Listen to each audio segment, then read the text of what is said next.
Hey guys, welcome back to Reserved Investments on YouTube. And today we are talking about 3 more collecting categories that are pretty much dying on the overall market. They are suffering a slow death. And a lot of you are going to disagree with me in this video. I assure you, that's the point. That's why I chose these 3 collecting categories for that particular purpose.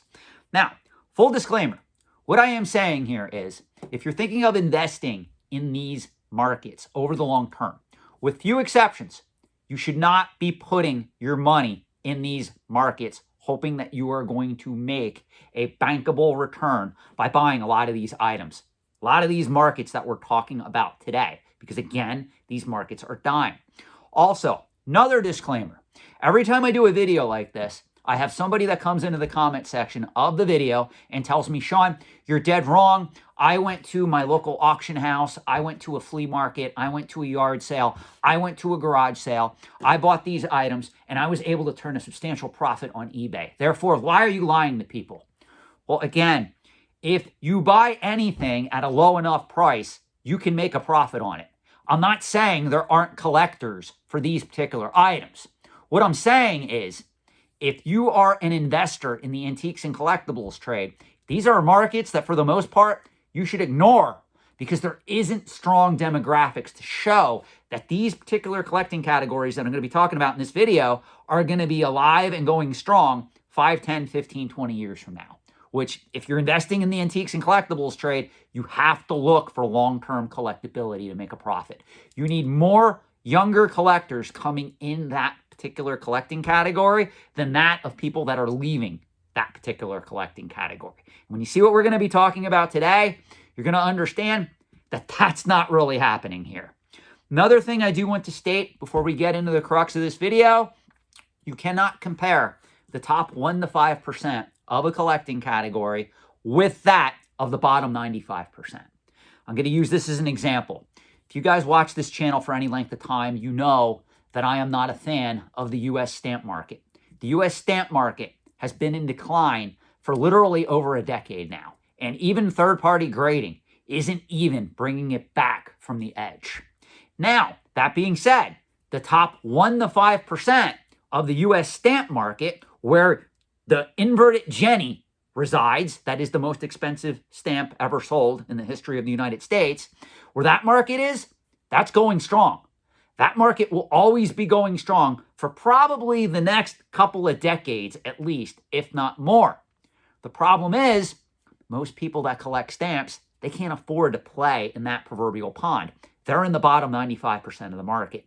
As a result, if you're attempting to invest in that market long term, I really hate to say this, you're making a major miscalculation and potentially a mistake because there's not enough younger collectors coming into stamp collecting that is going to revive that market going forward.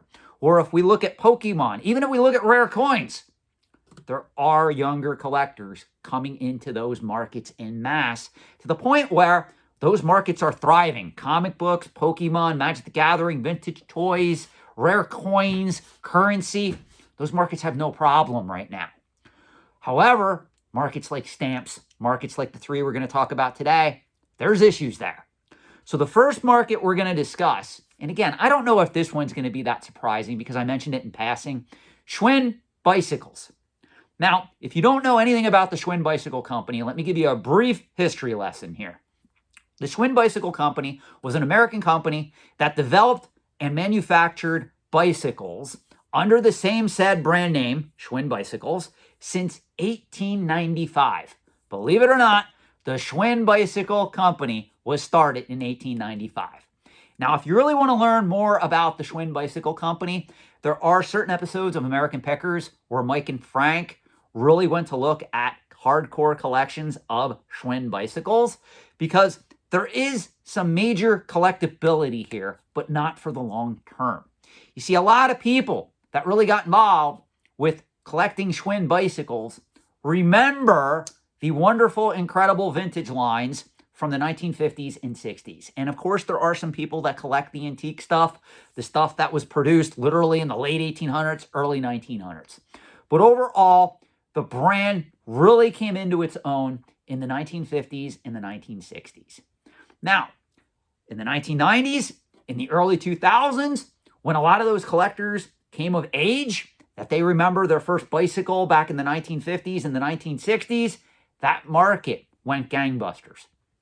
Today, in the year 2023, Schwinn bicycles is not attracting younger collectors. There's a lot of older collectors that are liquidating their collections, and they're getting a lot less for those particular items than they were back in the 1990s, back in the early 2000s when they were paying top dollar for those items. Remember, guys, for a collecting market to have legs over the long term, you need a healthy supply of new collectors coming into that market to replace the collectors that, I hate to say this, are either dying or getting out of the market due to downsizing, divorce, disease, whatever's happening at that particular time.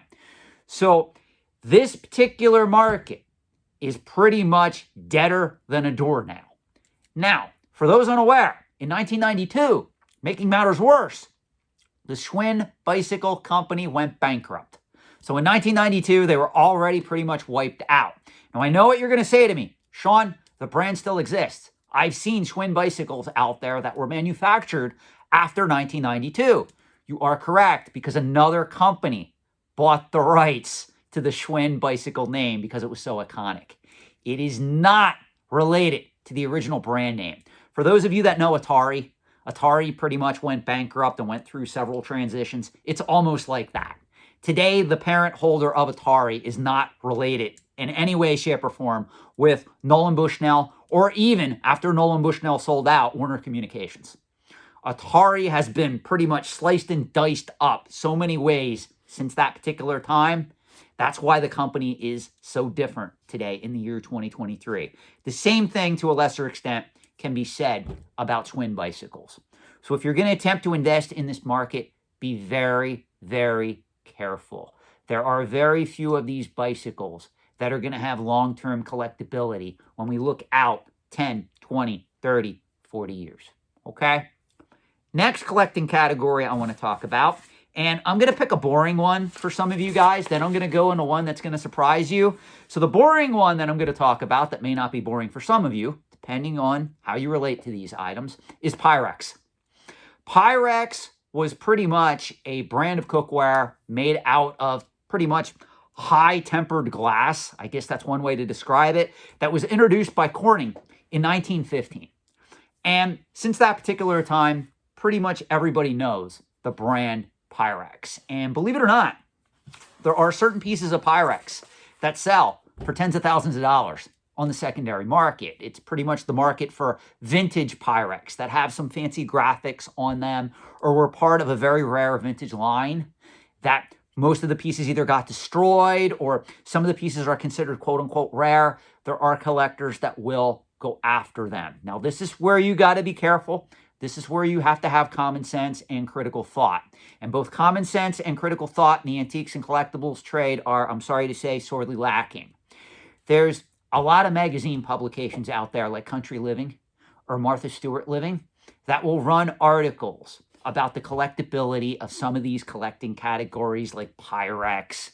And what'll happen is a lot of stay-at-home women will get subscriptions to these magazines and they'll see, oh, wow, I can collect Pyrex. Look at this. Look at this article in Martha Stewart Living or in Country Living magazine. Or even, I hate to say this, publications in the antiques and collectibles trade are guilty of this. The Journal of Antiques and Collectibles or the Main Antique Digest or even the publication that I write for, Antiques and Auction News, they'll note a sale of a record-breaking price that's paid for a piece of Pyrex glass. And people will come out of the woodwork and they go, oh, that must be an up-and-coming collecting market. I'm going to get involved in that market.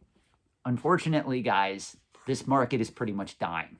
Again, there's exceptions to every rule. If you're going after the top 1 to 5% of the market, you're going to have more time to at least collect those items or invest in that item if you choose to than that of the bottom 95%. But make no mistake, even the top 1 to 5% of this market is going to eventually die out over the next 10, 20 years. Now, to be fair, Pyrex is still in production today. It means very little because this is an iconic brand, no disputing that. But overall, how many younger collectors are gravitating towards Pyrex over the long term in the year 2023. Now, out of all of these collecting categories that I'm going to name in this particular video, believe it or not, I have more faith in Pyrex than any of these other companies staging some type of comeback in the collectibles market. So I do want to state that because that's going to be very controversial when you see what the next collecting category I'm going to be talking about is. But overall, just realize you can make money in the market for Pyrex collectibles, especially the vintage stuff. But overall, it is not a market that I would be investing in long term. And I want to make that very clear because I know a lot of you guys watch my channel and you're on some of these collecting forums like eBay Thrifters or the like, and you see some of this stuff sell for $11,000, $12,000, $13,000 and you think, oh my gosh, that's the way it's always going to be. I assure you it's not. There are reasons that are occurring behind the scenes that is causing that. As I've already mentioned, there's articles in Martha Stewart Living, Country Living, even some of the antique and collectible publications that come along and they'll report a record-breaking sale and it'll prop up the market temporarily. Remember, guys, a collector is born. They are not made. Speculators will sometimes come into these markets. They'll prop them up temporarily, and then they realize they don't have a passion for this stuff or they don't have the proverbial collecting gene. They'll liquidate their holdings and just leave as quickly as they came. There was an interesting, I do want to bring this up because I'm going to be doing a video on this for those of you that really enjoy my content. If you go back to the 1990s, there was an interesting speculative bubble that appeared in Longaberger baskets. I kid you not. I know some of you are well familiar with this. I am going to be doing a full-fledged video on Longaberger baskets and what happened to that company and how a massive speculative bubble appeared in that market back in the 1990s. It's quite fascinating. So stay tuned to this channel if you do want to learn about that. You know, normally when I talk about speculative markets in the antiques and collectibles trade, everybody's used to hearing me talk about, you know, the junk wax era of sports cards, the modern era comic book boom that started back in the 1990s, late 1980s, after the 1989 premiere of Batman the movie that starred Michael Keaton, Jack Nicholson, and Kim Basinger. Or you guys are well aware of me talking about Beanie Babies. But most people don't realize there are interesting speculative bubbles that occurred in the antiques and collectibles trade for products like Pez or even Longaberger baskets, which I am going to be doing a full-fledged video on. With that said, let's go to the last category. And this is the one that's going to be controversial for a lot of you. I don't think too many of you are going to argue about Schwinn bicycles. But when I mentioned Barbie, some of you guys and some of you gals, you're going to really take issue with this. For those unaware, Barbie came out in 1959. It was created by Mattel.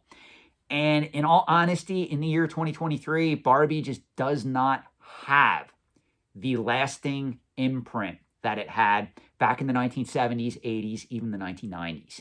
Now, I know some of you are going to disagree with me. Some of you are going to come to me and you're going to say, this is what you're going to say in the comment section. Sean, look at the value of a Barbie 1, a first issue Barbie doll from 1959. Look at how much that goes for and look at the price trajectory over the long term. You're absolutely right. Again, that's in the top 1 to 5% of the market. Most of you that are buying Barbie, most of you that are playing in this market, you're going after the pieces from the 1970s, the 1980s, the 1990s, or heaven forbid, the limited edition holiday or seasonal Barbie dolls that came up around the holidays that everybody kept factory sealed. And to be fair, there are some of those dolls that came out in the 90s and the 2000s that still sell to this day for hundreds of dollars in the market. But here's the problem. If you look at the total cost back then of buying all those limited edition seasonal Barbie dolls, holding them, and then selling them into the market today, you would have been better off putting that money in an S&P 500 index fund rather than buying those mass-produced speculative dolls at that particular time frame. Look, Barbie has had a lot of competition from American Girl, from Bratz, from other brands that have pretty much stolen their thunder over the years. Also, if we look at the toy market in general, it's not only affecting young boys, it's also affecting young girls. Young girls are asking for iPhones, Nintendo Switches, PlayStation 5s, just like young boys. They are not flocking to toys anymore. The one breakout brand when we talk about toys that are still selling at a phenomenal rate in the year 2023 is Lego. Lego Star Wars, Lego Marvel, Lego DC Comics, Lego Harry Potter.